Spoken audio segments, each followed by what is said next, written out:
ingin menjelaskan materi tentang kesehatan bank dan penggabungan usaha bank. Sebelum kami menjelaskan hasil diskusi kami, izinkan kami memperkenalkan diri. Nama saya Reja Sitorus. Perkenalkan, nama saya Ipa Payona GW. Nama saya Desi Dwi Zulfani. Nama saya Besti Abigail.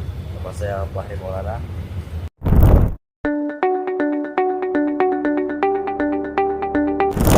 Kesehatan merupakan hal yang penting dalam berbagai aspek kehidupan, baik manusia maupun perusahaan. Kesehatan itu sangatlah penting. Sama halnya seperti manusia, perbankan juga memerlukan untuk halnya menjaga kesehatan. Kesehatan bank bisa didefinisikan atau diartikan sebagai kemampuan untuk melakukan kegiatan operasional perbankan secara normal dan mampu memenuhi semua kewajibannya sesuai dengan cara yang sesuai dengan peraturan bank yang berlaku.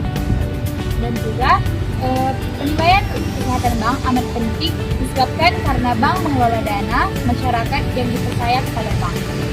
Dan yang kedua itu adalah topik penilaian dari bagaimana kita menilai bank itu sehat atau tidak. Untuk menilai suatu kesehatan bank dapat dinilai dari berbagai segi. Penilaian ini bertujuan untuk menentukan apakah bank itu sehat atau tidak. Penilaian tingkat kesehatan bank dilakukan oleh bank itu sendiri melalui proses yang disebut self-assessment. Penilaian ini dilakukan dengan pendekatan risiko baik secara individual maupun konsolidasi.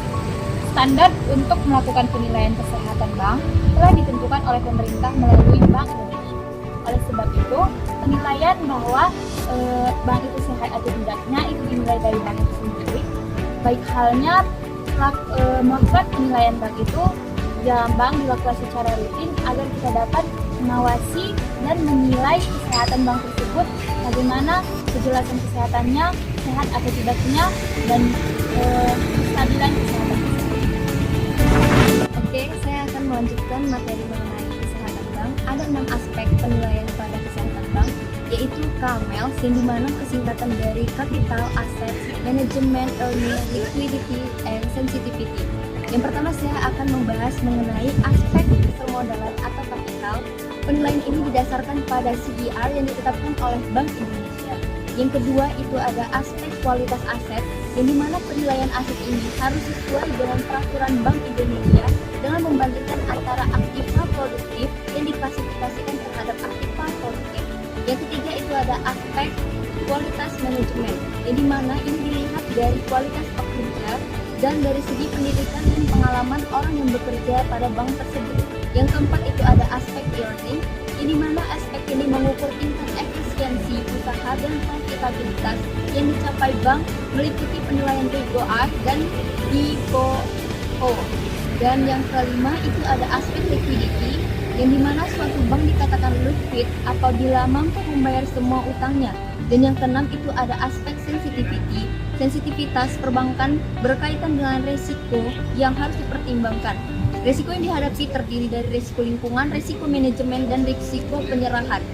Ada terdapat beberapa bank yang sehat yang ada di Indonesia. Yang pertama itu ada Bank CIMB Niaga, yang kedua itu ada Bank BCA, yang ketiga itu ada Bank BRI, yang keempat itu ada Bank BNI, yang kelima ada Bank Permata, dan yang keenam ada Bank OCBC.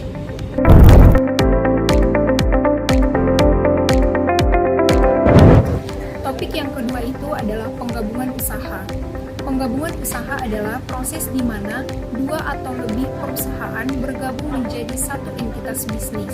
Tujuan dilakukannya penggabungan usaha ini biasanya untuk meningkatkan efisiensi, memperluas pangsa pasar, mengurangi biaya, dan meningkatkan daya saing. Ada beberapa alasan penggabungan usaha. Yang pertama, masalah kesehatan. Yang kedua, masalah permodalan. Yang ketiga, masalah manajemen. Yang keempat, ingin menguasai pasar. Dan yang kelima, teknologi dan administrasi. Oke, ketiga kita itu menceritakan tentang jenis penggabungan usaha beserta contoh bank yang melakukan penggabungan usaha. Yang pertama itu ada merger, penggabungan dua bank atau lebih dengan cara tetap mempertahankan berdirinya salah satu dari bank. Sebagai contohnya itu Bank Lipo merger dengan Bank Niaga sehingga mengubah nama menjadi Bank JMB Niaga. Konsolidasi penggabungan dua bank atau lebih dengan cara mendirikan bank baru atau membubarkan bank-bank yang dikonsolidasi tanpa memediasi terlebih dahulu. Sebagai contohnya itu Bank Mandiri yang melakukan konsolidasi dengan Bank Bumi Daya, Bank Dagang Negara, dan juga Bank Ekspor Impor Indonesia. Yang ketiga itu akuisisi. Akuisisi itu pengambilan kepemilikan suatu bank yang berakibatkan beralihnya pengendalian terhadap bank. Sebagai contohnya itu Bank Musta Nasional diakuisisi dengan Bank Danamon Indonesia. Untuk topik keempat kita yaitu keuntungan dari melakukan penggabungan usaha. Keuntungan penggabungan juga dapat meningkatkan nilai pemegang saham, mengurangi resiko melalui diversifikasikan, meningkatkan efektivitas manajerial, dan membangun perusahaan baru, mencapai hasil keuangan dan juga pertumbuhan yang akan lebih sulit bagi perusahaan pendahuluannya. Kesimpulan dari dua materi tersebut yang dapat saya sampaikan ialah kesehatan bank adalah indikator kemampuan untuk menjalankan suatu operasional secara normal dan memenuhi kewajibannya sesuai peraturan yang berlaku. Penilaian kesehatan bank juga dilakukan melalui self assessment dengan pendekatan risiko yang mencakup beberapa aspek berikut, yaitu aspek permodalan atau kapital, kualitas aset atau aset, dan kualitas manajemen atau manajemen. Bank Indonesia menetapkan standar untuk melakukan penilaian ini. Penggabungan usaha di sektor perbankan adalah strategi yang digunakan untuk meningkatkan efisiensi, memperluas pangsa pasar, dan meningkatkan daya saing. Bentuk penggabungan ini bisa berupa merger, konsolidasi, atau akuisisi. Penggabungan memberikan keuntungan seperti meningkatkan nilai pemegang saham, mengurangi risiko, dan meningkatkan efektivitas manajerial serta pertumbuhan perusahaan.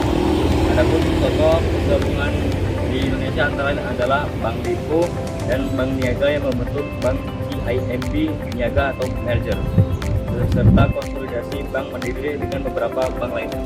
Sekian, terima kasih.